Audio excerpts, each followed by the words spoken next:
Al-Fatihah. Bismillahirrahmanirrahim. Bismillahirrahmanirrahim. Alhamdulillahirabbil alamin. Arrahmanir rahim. Maliki yaumiddin. Iyyaka na'budu wa iyyaka nasta'in. Ihdinas siratal mustaqim. Shiratal ladzina an'amta 'alaihim ghairil maghdubi 'alaihim waladdallin. Alhamdulillah, sekali lagi kita bersyukur kepada Allah Subhanahu Wa Taala. Ini kita akan sambung fiqh tajuk kita yang seterusnya selepas kita habis bab pakaian dan perhiasan. Ini bab yang ke-12 iaitu kafarah. Jadi dalam bab ini akan dibincangkan tentang ta'rif kafarah, dalil, hikmah dan jenis kafarah. Kita Melayu panggil apa? Kifarah. Kifarah kan? Kifarah. Tasbih kifarah. Sebenarnya kafarah. Sebenarnya kafarah dia ada syaddah. Kafarah jamak dia kafarat. Ini macam dalam tajuk buku ni dia kafarat. Kafarah ialah kata jamak bagi kafarah. Sepatutnya ada 2 F lah, sebab ada syaddah. Ia diambil daripada perkataan al-kafru. Ini dari segi bahasa lah. Al-kafru yang bermaksud menutup. Al-kafru itu sebenarnya kafir pun diambil daripada perkataan ini juga. Al-kafru, menutup. Kenapa dikata kafir itu ialah orang yang menutup? Iaitu fitrah dia ditutup oleh keingkaran. Sebab manusia pada asalnya fitrah dia Islam. Jadi orang yang tak beriman, orang yang tak Islam tu artinya dia menutup fitrah tu. Dia menutup fitrah. Lepas tu dia panggil kafir. Maknanya yang menutup. Apa yang ditutup itu tutup fitrah iman dia. Sebab secara jadinya manusia ni memang beriman. Sebagaimana Allah jelaskan sejak di alam ruh lagi, kita semua ni ruh-ruh dihubungkan dan ditanya tentang Tuhan mereka. Jadi semuanya dah bersaksi bahawa hanya Allah sahaja Tuhan mereka semua. Tapi bila datang ke dunia ini, perjanjian itu dah ditutup kan, disebabkan mungkin pengaruh sekitaran, didikan yang diterima dan sebagainya, menyebabkan fitrah keimanan itu tertutup. Jadi dinamakan kafarah kerana ia menutup dosa dan mendapat keringanan daripada Allah Subhanahu Wa Taala. Itu dipanggil kafarah sebab kita buat satu kesalahan, jadi kita bayar kafarah. Baik, apa maksud bayar kafarah tu? Maknanya kita bayar sesuatu untuk menutup dosa yang kita dah buat. Jadi dengan itu dosa tu tertutuplah, terhapus. Dari sudut istilah, ia bermaksud perbuatan yang boleh menghapuskan dosa yang berupa membebaskan hamba, sedekah dan puasa dengan syarat-syarat tertentu. Nanti akan dibincangkanlah bagaimana cara. Begitu juga kadang-kadang yang ni kafarah yang akan dibincangkan kat sini ialah kafarah yang berupa perkara yang kita kena buat. Tapi kadang-kadang kita tak buat apa-apa, Allah nak tutup dosa tu dengan dibagi kita sakit. Itu pun kan selalu kata sakit tu apa kafarah kan, kafarah. Jadi maknanya Allah nak tutup dosa kita, nak hapuskan dosa kita. Iaitu kita tak buat apa-apa kan, Allah sendiri yang datangkan. Dia sayang kita, dia tengok kita ni leka je, lalai je kan. Allah datang satu dugaan yang agak mencabar. Kita pun insaf kan. Itu dikatakan dugaan itu, cabaran itu sebagai kafarah. Sebab Allah nak panggil kita balik, nak hapuskan kelalaian yang selama ini menguasai diri kita.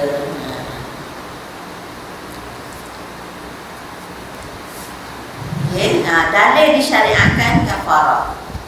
Al-kafarah adalah disyariatkan. Dalilnya banyak terdapat di dalam Al-Quran dan As-Sunnah. Dalam Al-Quran Allah berfirman tentang kafarah sumpah. Fakafaratuhu it'amu asyarati masakin. Maka bayaran dendanya, bayaran kafarahnya ialah memberi makan 10 orang miskin. Itu dalil adanya pensyariatan kafarah dalam Quran ni. Orang yang bersumpah kemudian dia tak melaksanakan sumpah, maka Allah kata kafarahnya beri makan kepada 10 orang miskin. Disambung ayat itu kiswatuhum kan, ataupun beri pakaian,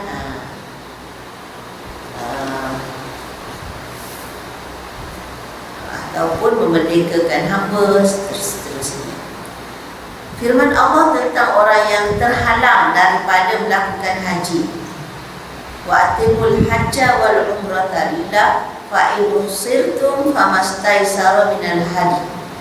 Sempurnakanlah haji dan umrah kerana Allah. Jika kamu terkepung, iaitu dihalangi musuh, maka berikan hadiah apa yang mudah. Maksud berikan hadiah ni kafarah lah, sebab kita kena tahallul. Tahallul sebelum tiba waktu dan berihram. Tiba tak boleh nak pergi sempurnakan haji. Itu disebut di sini dengan lafaz al-hadi. Maksudnya kafarah lah. Firman Allah Ta'ala tentang membunuh tidak sengaja.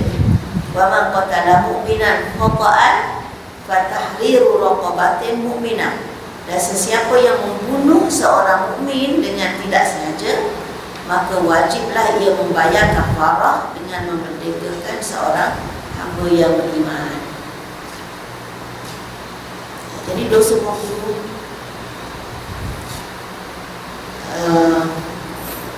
sangat besar. Jadi kalau tak sengaja tu tak adalah dosa, sebab lakukan tak sengaja, tapi sebab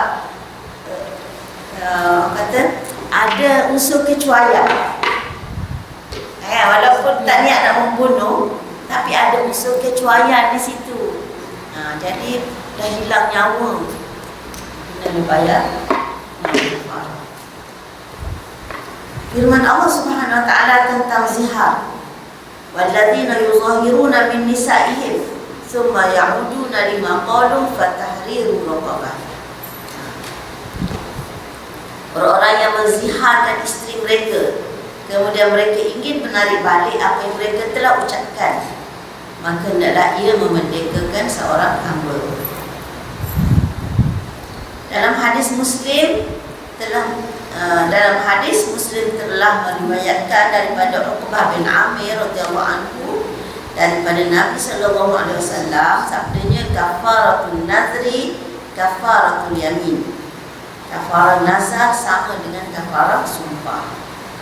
Jadi dia kat sini tak ada huraian tentang hukum apa-apa lagi, cumanya dia bawa nas-nas Al-Quran dan hadis yang menunjukkan adanya kafarah tu. Jadi nak huraian terperincinya barulah masuk bab ni. Sabda Nabi SAW, barang siapa yang bersumpah lalu dia melihat perkara selainnya adalah lebih baik, maka lakukanlah perkara yang baik, lebih baik, dan kafarahkanlah sumpahnya itu. Riwayat Muslim daripada Abu Hurairah radhiyallahu anhu. Dan lain-lain akan disebutkan sewaktu perbahasan tentang kafarah nanti, insya-Allah. Jadi itu secara sepintas lalu dalil-dalil yang menunjukkan adanya pensyariatan kafarah di dalam Islam. Jadi kita baca hikmah disyariatkan kafarah. Kafarah dari segi syarak ialah menampal kecuaian yang dilakukan oleh manusia dalam tindakannya. Ia adalah tampalan bagi perkara yang telah dirosakkan dan perbaikan bagi perkara yang mungkin silap dilakukan, juga menghapuskan kesan-kesan yang lahir hasil tindakannya, tindakan manusia itu. Kafarah membunuh tanpa sengaja sebagai contohnya, di dalamnya mengandungi makna penggantian kepada masyarakat terhadap nyawa manusia yang dicabutnya. Ini dilakukan dengan menghidupkan nyawa yang lain dan membebaskannya daripada perhambaan. Ini kerana perhambaan hampir menyerupai kematian. Jadi di ketika ada hamba lah. Sekarang dah tak ada hamba dalam bentuk macam ni. Jadi manusia yang menjadi hamba tu seolah-olah dia ni bukan manusia. Sebab apa? Sebab bila dia menjadi hamba, maka dia ni boleh dijual, boleh bebaskan kan. Macam tak ada, dia tak boleh, tak ada milik penuh ke atas dirinya. Apa-apa dia tertakluk di bawah tuan dia. Dia ni Allah macam mana? Bukan itu. Saya kalau dia jadi hamba, dia bebas tak semayang. Yang tu wajib. Itu wajib. Yang wajib tu tak boleh tinggal. Tapi adalah perkara-perkara tertentu yang dia dimaafkan. Kalau katakan menjejaskan hak tuan dia ke apa, ada perkara tertentulah yang dia dikecualikan daripada orang merdeka. Ada hukum khas lah. Umpamanya kalau dia buat jenayah, hukuman dia separuh je daripada orang merdeka. Sebab dia akan macam dia tak ada kontrol penuh ke atas dirinya. Dia tertakluk kepada tuan dia. Jadi maknanya ada beberapa mahkamah yang dilonggarkan. Jadi maknanya seolah-olah dia ni bukan seorang insan penuh lah. Jadi bila dimerdekakan tu, maknanya dimerdekakan maknanya kita mengembalikan keinsanannya. Sebab itu Allah Subhanahu Wa Taala meletakkan orang yang tersalah bunuh orang ganti dengan nyawa lain, iaitu merdekakan seorang hamba. Yang ni untuk masyarakat, tapi macam mana pula dengan ahli keluarga yang kehilangan nyawa ahli keluarga dia? Kan? Orang yang tak sengaja bunuh anak orang. Macam mana dengan mak ayah dia yang dah kehilangan anak, ataupun yang kehilangan seorang ketua keluarga, kan? Katakan yang dibunuh tak sengaja tu seorang ayah yang ada isteri, ada anak-anak. Macam mana? Untuk mereka juga ada ganti rugi. Itu yang dipanggil diat. Diat. Jadi orang yang membunuh tak sengaja ni, dia kena bayar ganti rugi kepada ahli keluarga. Berapa banyak ganti rugi dia? 100 ekor unta. 1 ekor unta. Mana banyak dengan insurans? Curi masuk rumah, kita berlawan dengan dia, kita terbunuh dia pun Ada tak kena? Itu mempertahankan diri. bunuh lah.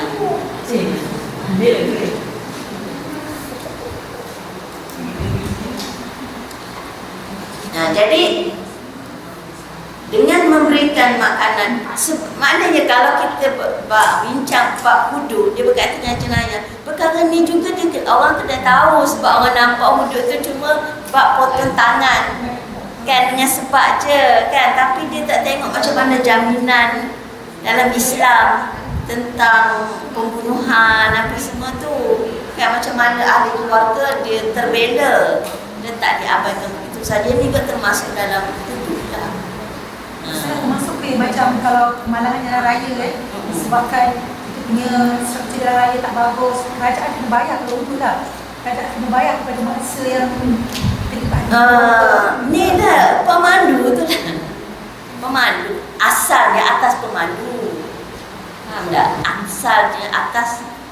Kalau kita bawa kereta, kan, tak sengaja terlanggar orang, dan kita bawa dengan keadaan yang memang ikut peraturan lah, kan. Bukanlah bawa gila-gila, laju lebih pada had tu dah boleh jadi sengaja tu, kan. Bawa yang tak ini tak. Mana kalau kita pandu dalam keadaan yang elok, betul, tapi tak perasan orang melintas ke apa ke, ataupun kita sangka benda lain ke apa, Itu dipanggil tak sengaja. Tak, maksud saya macam ni Ustazah. Kalau kita kata ni jalan raya yang maksud yang kerajaan buat ni tak sempurna, tak baik. Jadi kalau berlaku kemalangan atau kecuaian macam sebabkan benda yang dia tak adilkan untuk rakyat. Jadi kalau sebenarnya kalau berlaku kemalangan dia kena bayar. Saya kan aku ceramah ustaz-ustaz tu. Betul Ustazah? Jalan raya tak? Maksudnya jalan raya tu. Contoh bagi ringan lah. Keadaan jalan raya yang teruk, berlaku kemalangan. Jadi maknanya kalau ikut-ikut, kalau dalam kematian yang tertanggungjawab lah kena bayar ganti kepada yang terlibat tu. Wallahu alam, setahu Ustazah, tak tahulah siapa tak kaji habis kerajaan dah jadi, tapi yang Ustazah tahunya orang yang pelaku tu dia yang kena bayar, dia yang kena bayar. Kalau dia tak mampu tu lah pergi kepada, dipanggil akilah. Akilah tu ahli keluarga dia. Atau kalau keluarga tak mampu juga, barulah pergi kepada kerajaan. Yang tu kalau itu kerajaan yang kena tanggung semua, itu Ustazah tak tahulah, kena semak lah pula dia punya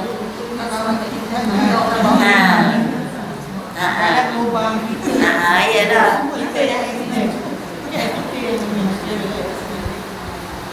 Kalau betul itu puncanya kan, jadi kena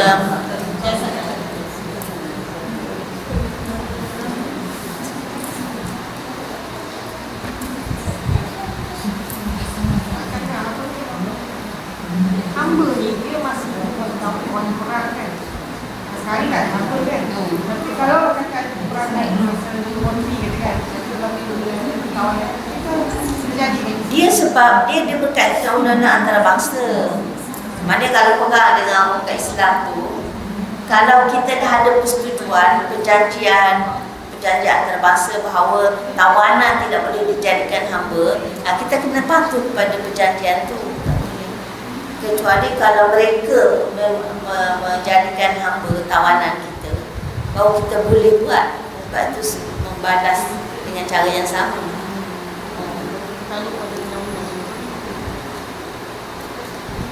Cuma je dari segi istilah je kita kata mereka tak buat hamba kan. Tapi dari segi pelaksanaan tu, orang yang ditawan tu dilayan lebih teruk daripada hamba kan. Dalam masyarakat bukan Islam, macam mana tawanan-tawanan sumbat dalam bilik sempit dengan kemudahan asasnya, tak ada makanan, tak. Lepas tu dirogoh lagi kalau perempuan sampai mengandung semua kan. Walaupun dia tak panggil hamba, tapi dia punya layanan tu dia teruk daripada hamba. Panggil tawanan dia tak? Panggil tawanan, tapi dari segi layanan tu ya Allah kan. Jaga Islam tak buat, walaupun namanya hamba, tapi tak boleh nak layan dia secara yang tak berbudi kemanusiaan. Baca sirah macam mana mereka layan tawanan perang Badar tu kan. Bahawa dia Ustazah yang IS tu membakar bukan daripada ajaran Islam.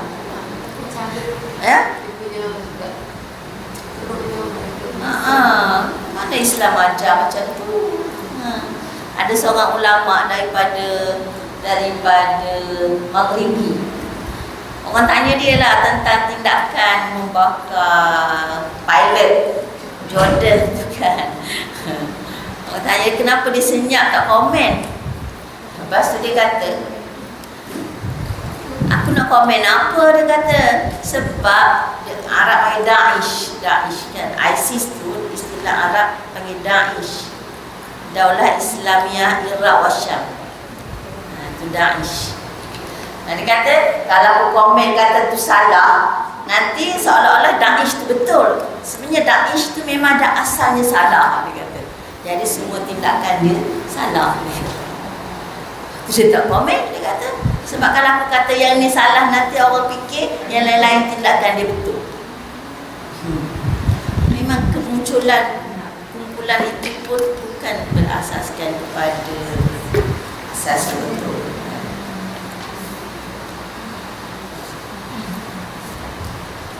Okay.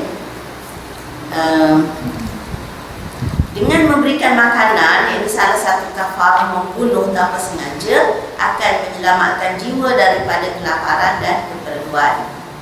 Sebab apa, ganti daripada nanti kita akan baca secara terperinci lah apa yang dia kena buat. Puasa akan menghapuskan segala karat kejahatan daripada jiwa. Dengannya dia akan meningkat ke darjat takwa dan jauh daripada kemungkaran. Sebab puasa itu kan mendidik kita jadi orang yang bertakwa. Kafarah zihar contohnya adalah sebagai penghapus pendustaan yang dilakukan sewaktu dia menyamakan isterinya dengan ibunya dan pencerobohannya terhadap kehormatan orang yang dikasihi. Kafarah sumpah menghapuskan kesan dosa dan kesalahan yang dilakukannya. Begitulah kita mendapati kafarah-kafarah ini merupakan pengganti bagi perkara yang hilang dan penampanan bagi sesuatu yang telah rosak hasil kesilapan yang dilakukan. Juga membuka pintu untuk mendekati Allah Azza wa Jalla. Itu antara kafarah. Sebab kafarah ni semuanya bentuk ibadah.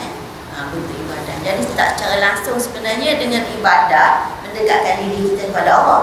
Bila kita mendekatkan diri kepada Allah, sebenarnya secara sedar tak sedar akan menjaga kita daripada buat dosa seterusnya. Jadi ini satu tarbiyah jugalah. Jenis kafarah. Terdapat berbagai jenis kafarah dalam syarak. Kami akan menyebutnya secara terperinci walaupun sebahagiannya telah disebutkan sebelum ini dan sebahagiannya lagi akan disebutkan selepas perbincangan ini.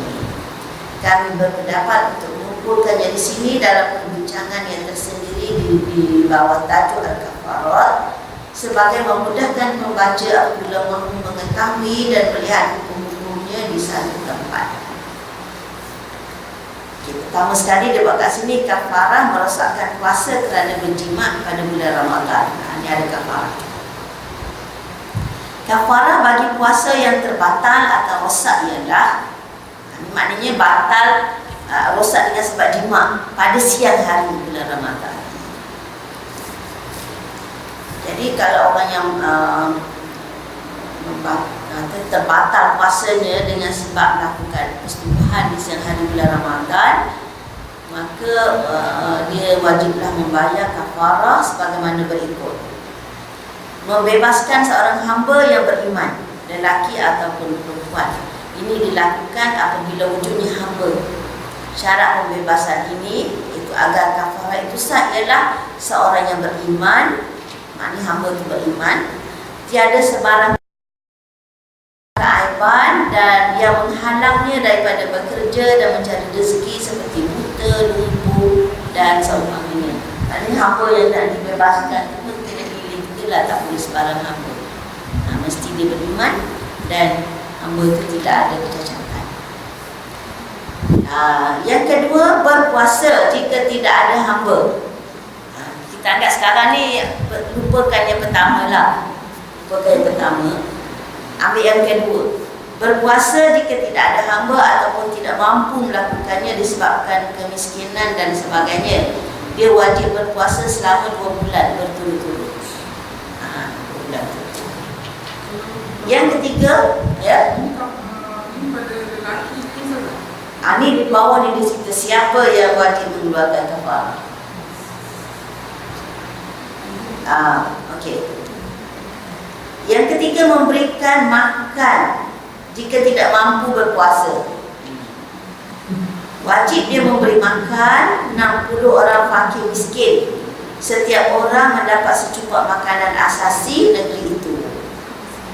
Kalau kita kata beras, secupak ni dia, apa kita sebut hari itu?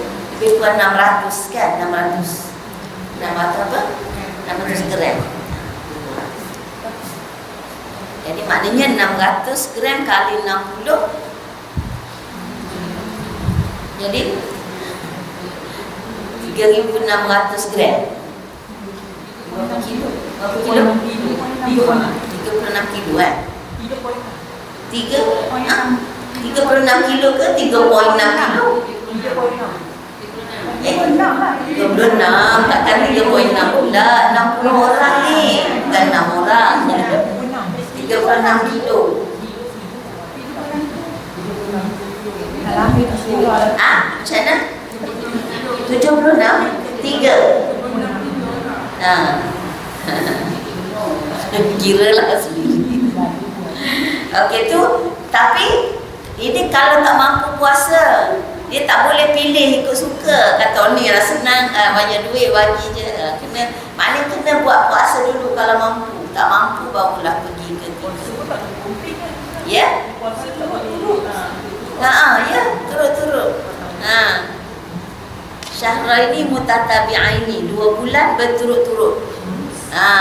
Pandai sangatlah nak langgar. Ini sebab langgar. Jadi kafarah kesalahan ini dalam menurut susunan yang telah kami sebutkan. Susunannya, ia tidak akan berpindah kepada selepasnya sehingga orang itu tidak mampu melakukannya sebelumnya. Sekiranya dia tidak mampu melakukan kesemuanya, kafarah itu tetap berada di dalam tanggungannya dan wajib dilakukan sehinggalah dia melakukan salah satu daripadanya. Jadi maknanya kafarah ni dia tak ada hak masa. Katalah buat bulan puasa tahun lepas ni, dah lepas tahun tak bayar, lepas tak ada. Maknanya selagi tak buat, dia menanggung sampai diselesaikan. Kalau yang buat puasa tadi Ustazah, dia kata betul-betul, kata dia puasa sebulan lah, betul-betul sebab tu dia jatuh sakit. Kemudian dia terpaksa buat bulan ni, dia kena ulang balik yang Ulang balik.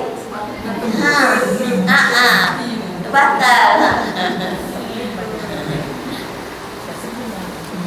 Okey, siapa yang wajib mengeluarkan kafarah merosakkan puasa? Siapa yang kena bayar ya? Kafarah membatalkan atau merosakkan puasa kerana berjima pada bulan Ramadan hanyalah wajib bagi suami yang menjimaknya. Isteri tak kena bayar. Suami sahaja. Ia tidak wajib ke atas isteri yang dijimak sekalipun isteri juga berada dalam keadaan berpuasa. Ini kerana jenayah yang menjimak adalah lebih berat dan teruk, maka berpatutanlah suami bertanggungjawab mengeluarkan kafarah. kalau isteri yang membuat dia Tak usah tanya lah, dia dah cakap. Kan? Selalu tak tahu baik kan.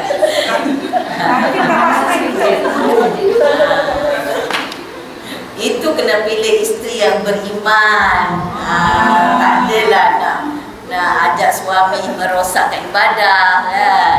Malah dia yang kena nasihat, tak boleh puasa ni.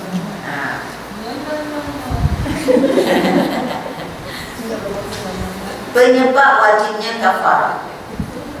Kafarah diwajibkan disebabkan merosakkan puasa 1 hari di bulan Ramadan akibat berjima dengan syarat berlakunya. Ini maknanya ada syarat dia ya. Syarat berlakunya pertama mengingati dirinya puasa. Dia tahu hari itu dia puasa. B mengetahui pengharamannya. Dia tahu ini haram waktu puasa. Dan C tidak ada kelonggaran berbuka kerana musafir ataupun sakit. Maksudnya kalau hari itu dia memang tak puasa sebab dia musafir, kan? Dia tak puasa kerana musafir, ataupun dia tak puasa kerana sakit, kita kenalah kafarah. Katalah bangun pagi tu sakit teruk kan, kepala tak boleh bangun apa, tak puasa. Dah lepas asar tu dah sembuh sakitnya. Dia pun buatlah kerja kan, lepas asar dah. Terus tadi sakit. Dia sakit. Bangun sakit. Sakit dia tak puasa lah tu sebab sakit sangat. Tapi dia terima. Kan Ustazah kata dia dah sembuh lah tu, dia dah baik lah sakit tu. Dia baikkan hari lah, 5 hari. Ya, Dia terima. dia jimat. Tak kena lah sebab dia tak puasa hari tu. Kan, sebab dia tak puasa sebab ada kelonggaran. Ada kelonggaran baginya. Dia sakit. Misalnya lah dia sakit dari malam. Dia sakit dari malam lagi kan. Lepas buka tadi, lepas buka hari ni, dia pun sakit-sakit kan. Sakit-sakit sampailah kata subuh. Dah tak boleh lagi, tak tahan kan. Dia makan ubat ke apa. Lepas tu tidur. Dia tidur tu bangun sehat. Sehat dulu. Kan? Dia bangun. Tak ada. Dia pengharaman. Maknanya selagi dia tahu haram, kiranya cukup dah syarat. Kata dia baru masuk Islam kan. Baru masuk Islam, baru mula nak belajar puasa, tak tahu lagi hukum hakam yang detail tu. Kan? Tak kena lah. Ustazah, bagaimana kita kalau orang yang tahu tak boleh berjimat dalam bulan Ramadan, tapi dia berbuka puasa tu dan melakukannya? Macam mana?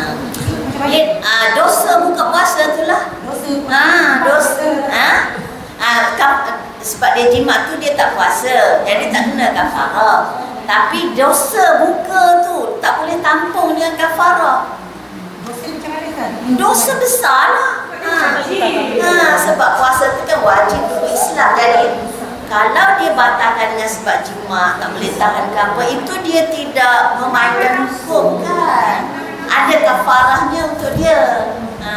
Ini sekarang sengaja tak puasa sebab nak jimat tu kan dosa besar. Dosa besar. Walaupun nampak tak ada kafarah, maknanya kafarah pun tak boleh nak tampung dosa tu. Itu. Sebab kafarah ni untuk menampung kan. Sekarang ni kita cuma membicarakan tentang bilakah kafarah itu diwajibkan.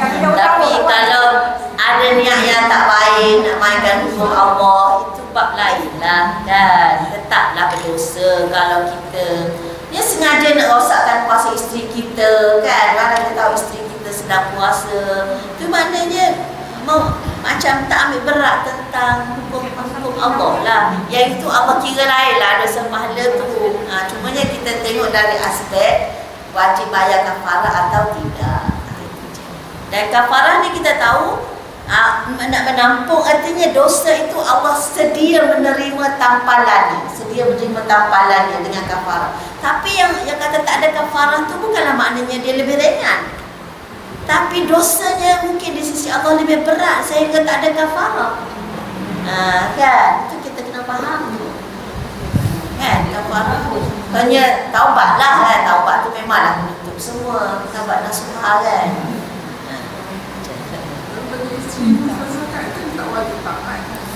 Ya. Tak wajib taat dalam perkara maksiat. Jadi ada kena macam peranak lah kan, mengelakkan diri daripada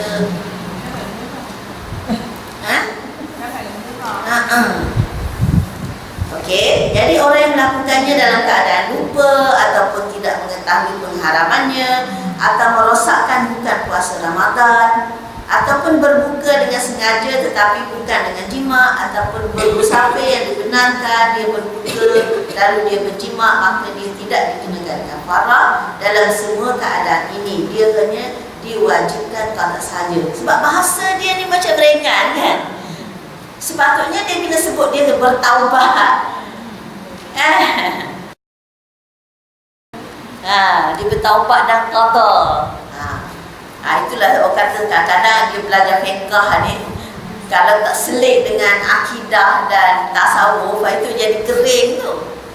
Macam kering kan. Jadi tak apalah, tak payah kafarah, qada je lah. Jadi macam ringan dia bunyi kan.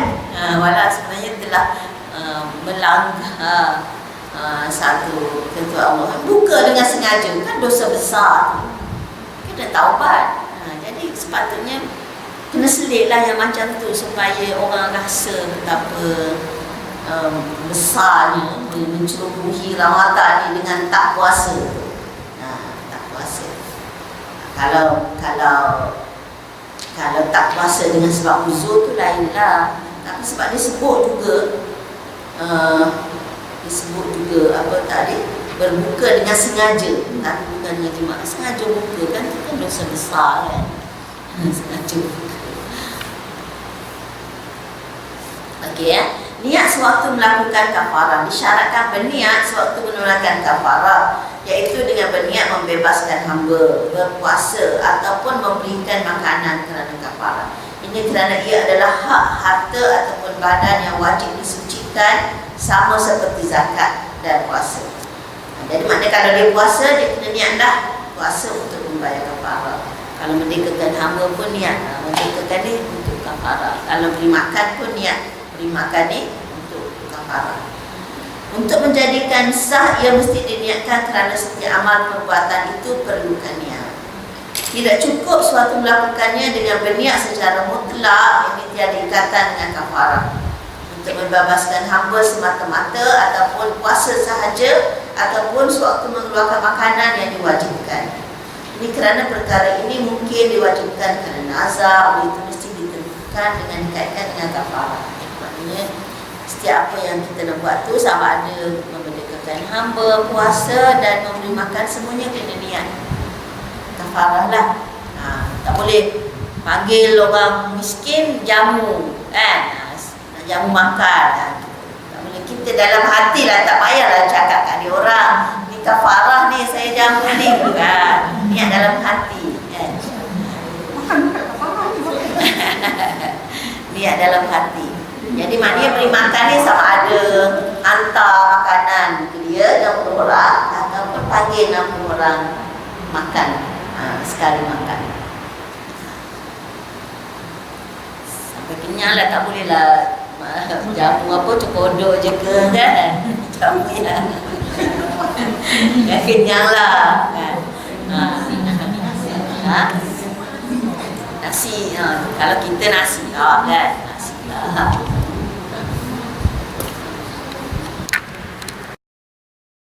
Dengan berulangnya hari-hari yang dibatalkannya disebabkan jimat di bulan Ramadan.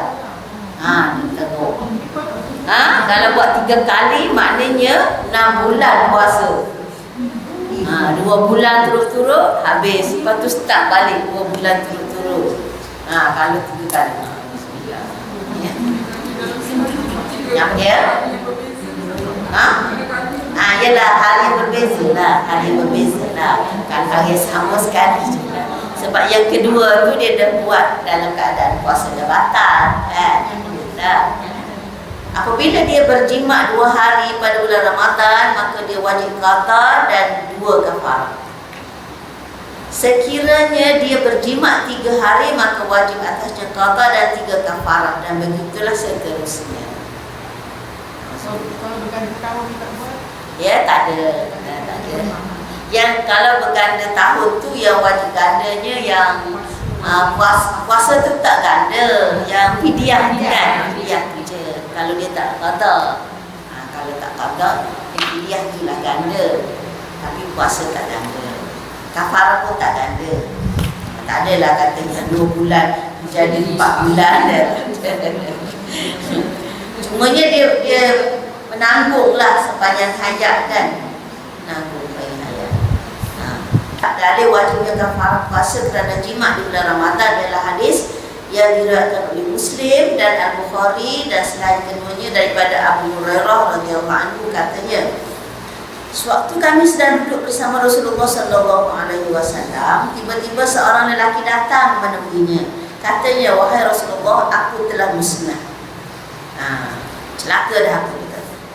Tanya baginda, apa yang telah terjadi kepada kamu? Katanya, aku telah menjimat istriku dalam keadaan aku berpuasa. Dalam riwayat lain dinyatakan di bulan Ramadan.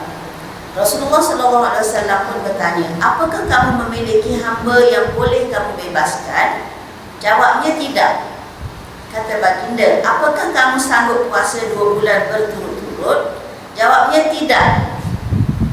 Tanya baginda, apakah kamu memiliki makanan 60 orang fakir miskin? Jawabnya, tidak. Semua tak boleh. Lalu Rasulullah SAW duduk diam sebentar. Macam mana dia fikir ni? Semua tak boleh. Dalam keadaan kami begitu, Nabi SAW diberikan dengan satu farak, iaitu bekas dibuat dengan daun kurma. Farak tu bekas, jadi satu farak tu penuh dengan kurma. Kata baginda, mana orang yang bertanya tadi? Jawab lelaki itu, saya ya Rasulullah. kata baginda, ambillah ini dan sedekahkannya. Jadi Rasulullah bantulah bagi sedekah tu. Kata lelaki itu, apakah untuk orang yang lebih miskin daripada aku, wahai Rasulullah? Demi Allah, tidak ada ahli rumah di Madinah ini yang lebih miskin daripada ahli rumahku.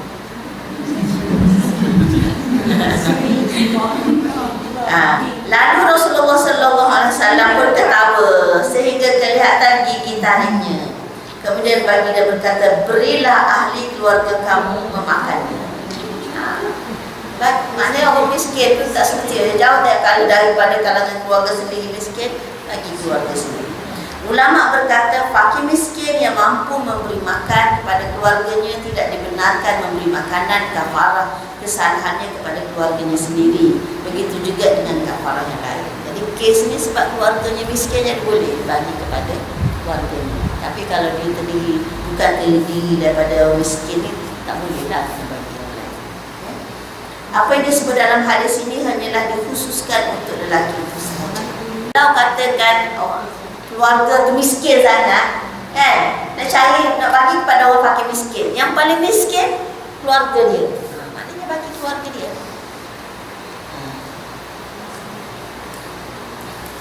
Jadi maknanya dalilnya di sini Rasulullah SAW tanya step by step, kan? Kamu ada hamba? Tak ada. Kamu boleh puasa? Tak boleh. Kamu ada makanan? Tak ada. Maknanya Rasulullah bagi pilihan satu persatu. Rasulullah tak kata pilih antara tiga, tak. Maknanya tak mampu pertama, yang kedua, tak mampu kedua. Itu kalau jima. Okey, yang kedua, kafarah musafir dan pesakit yang tidak mengqada'kan puasa pada tahun ia ditinggalkan. Yang inilah yang lepas tahun tu kan, ditinggal puasa Ramadan sebab dia sakit, ataupun dia tinggal puasa sebab dia musafir. Kemudian tak qada sampai setahun. Apa kafarahnya? Sesiapa yang meninggalkan puasa Ramadannya disebabkan musafir atau sakit, maka dia wajib mengqada'kannya pada tahun yang sama yang ditinggalkannya sebelum datangnya bulan Ramadan tahun berikutnya. Firman Allah Azza wa Jalla yang bermaksud, maka sesiapa di antara kamu yang sakit atau dalam musafir, bolehlah ia berbuka, maka wajiblah ia berpuasa sebanyak itu pada hari-hari yang lain. Itu maknanya qada'lah. Sekiranya dia tidak mengqada'kannya kerana mengambil ringan tentangnya sehingga masuk bulan Ramadan tahun berikutnya, maka dia berdosa dan dia wajib qada serta mengeluarkan kafarah. Itu selalu disebut fidyah. Kafarahnya ialah memberi secukup makanan asasi negeri itu untuk setiap hari yang ditinggalkan kepada fakir miskin. Ini kalau dah setahun tak qada, dia tetap wajib qada. Tapi di samping qada tu, dia kena bayar kafarah. Kalau satu hari tak qada, satu cupah je lah. Bertambahnya kafarah dengan bertambahnya tahun. Tahun depan tak qada lagi. Jadi yang secupak jadi dua cupah. Apabila dia melewatkan qada sehingga masuk Ramadan yang kedua, maka wajib ke atasnya dua cupah bagi setiap hari yang ditinggalkan, beserta dengan qada, dan begitulah seterusnya. Sekiranya keuzuran seperti sakit dia berterusan sehingga masuk Ramadan tahun berikutnya, maka dia hanya diwajibkan mengqada puasanya. Jadi kalau dia tak qada tu dengan sebab memang tak boleh qada kan, macam ibu-ibu lah kan, dia tak puasa sebab menyusu katakan. Dah lepas puasa nak kata masih anak menyusu, kan? Lepas tu tak dan habis anak dia menyusu mengandung mabuk pula, kan? Tak boleh. Sepanjang tahun tak ada ruang untuk dia qada tahun tu. Jadi dia tak kena fidyah lah, tapi qada tu tetaplah wajib tahun depan. Jadi dia bukan sengaja tak qada, tapi tak ada kesempatan, kan? Sebab sakit dia sentiasa ada je hal ya, anak menyusu badan, lepas tu mengandung pula. Awal-awal tu mabuk kan, lepas banyak sikit dah tak larat pula. Tapi ada orang mengandung sampai 9 bulan di hospital kan. Benda tak boleh makan, ya Allah. Iran betul lah puasa Allah. Padahal ada orang tu berbulan-bulan tak makan apa kan. Masuk sikit muntah, masuk sikit muntah. Tapi anak tu boleh ha. Ya Allah, tu puasa Allah kan. Rezeki dari mana datang kepada hamba-Nya. Tak makan, masuk sikit je muntah, masuk sikit muntah.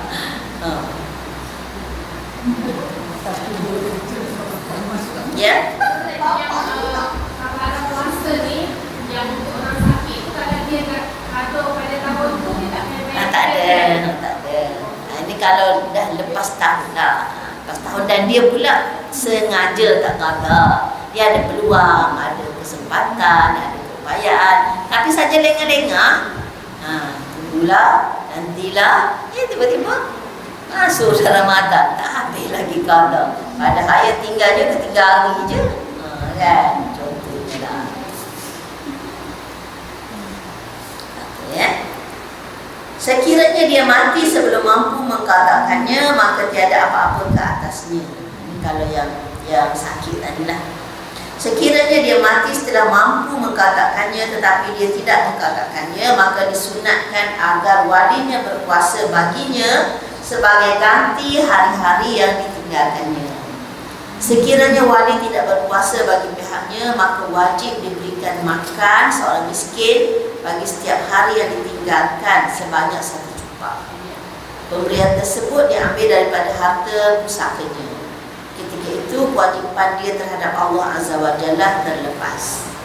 Maknanya kalau mati tak sempat kata puasa, bukan sebab maknanya dia boleh puasa katalah kan. Dia tinggal Ramadan. Lepas tu sepanjang ni sehat je. Daripada Syawal, Zulkaidah, Zulhijjah, Zulhijjah, sekarang Muharram, Safar, Rabiul Awal. Sekarang Rabiul Akhir. Dia dah masuk zaman ni. Jadi katalah dia sehat je, boleh je nak qada. Tapi dia tak qada lagi, nak tunggu Rejab ke, kan? Nak tunggu Syakban ke baru nak qada. Tiba-tiba dia meninggal. Sebab qada. Jadi dia kata kalau meninggal tu disunatkan walinya berpuasa baginya sebagai ganti. Jadi wali ni keluarga dia lah, ayah dia ke, anak dia ke, ahli waris dia. Kalau tak pun ambil sebahagian daripada harta peninggalan dia tu untuk bayar fidyah, kafarah. Sebab tu kena catat ya, kalau kita tinggal puasa belum qada. Kalau tak, orang tak tahu kita ada tinggal. Bagaimana kalau orang yang tak berpuasa, tak tahu, tapi dia dah meninggal, wali anak dia kena ganti untuk dia tak sah. Bukan kena. Sunat. Sunat gantikan. Tapi kalau tak nak gantikan tu ambil daripada harta peninggalan dia lah. Sebab dia bapak dia memang tak pernah nak berpuasa. Jadi kita anak-anak kena sunat ganti juga. Bukan kena, sunat lah sunat. Kalau dia ada harta peninggalan, ambil daripada harta peninggalan dia untuk bayar kafarah dia. Kalau tak ada, itulah terpulang pada ahli keluarga lah. Boleh lah, maknanya kalau kita nak ambil harta kita nak tolong bayarkan fidyah. Sebenarnya wali tidak berpuasa bagi pihaknya, maka wajib diberikan makan. Tak payah dah. Maka seorang miskin bagi setiap hari yang ditinggalkan sebanyak 1 cupak. Pemberian tersebut diambil daripada harta pusakanya. Itu kalau dia ada lah. Kalau dia tak ada, maknanya dia tanggung lah. Kecuali kalau warisnya nak bantu, nak tolong, bolehlah tu tolong. Allah terima tak terima itu hak Allah dah kan. Tapi jalan tu ada lah. Tapi kalau tak puasa tu takut solat pun tak. Solat tak boleh buat macam ni. Sebab bab ibadah ni kita kata kalau tak puasa boleh bayar kafarah, tak solat boleh tak? Tak boleh. Kan kalau puasa boleh, solat pun boleh lah. Tak boleh macam tu. Sebab ibadah ni dia tak boleh kias. Tak boleh kias. Tak boleh nak kata solat nak kias dan puasa. Tak boleh. Sebab kita pun kalau solat kan tak wajib qada. Puasa wajib qada. Kita tak boleh kata Kenapa pula puasa nak kena kata? Dah salat tak payah tak kata, puasa pun tak payah dah, tak boleh kan? Sebab syariah dah tentukan begitu. Ataupun kita kata kalau puasa kena kata, solat lagi penting. Solat kena kata lah juga, tak boleh juga kan? Sebab apa? Sebab ibadah ni dia tersendiri. Setiap ibadah tu dia ada hukumnya tersendiri. Kita tak boleh nak samakan yang ini dengan yang ini. Dalilnya hadis diriwayatkan oleh At-Tirmizi daripada Ibnu Umar radhiyallahu anhu, katanya, barang siapa yang mati dan dia masih belum mengqada puasa Ramadannya, maka hendaklah diberi makan untuknya bagi setiap hari yang ditinggalkan seorang miskin. Itu dalil bayar kafarah sebab punya puasa. Daripada Aisyah radhiyallahu anha, Rasulullah sallallahu alaihi wasallam bersabda, barang siapa yang mati dan masih ada atasnya puasa, maka walinya hendaklah berpuasa untuknya. Jadi maknanya ada dua dalil, dalil bayar kafarah dan dalil puasa itu digantikan oleh wali.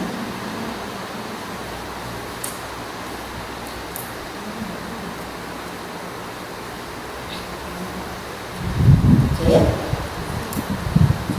Ini tak ada masalah sangat tak macam yang tadi banyak masalah. Okey, ada soalan?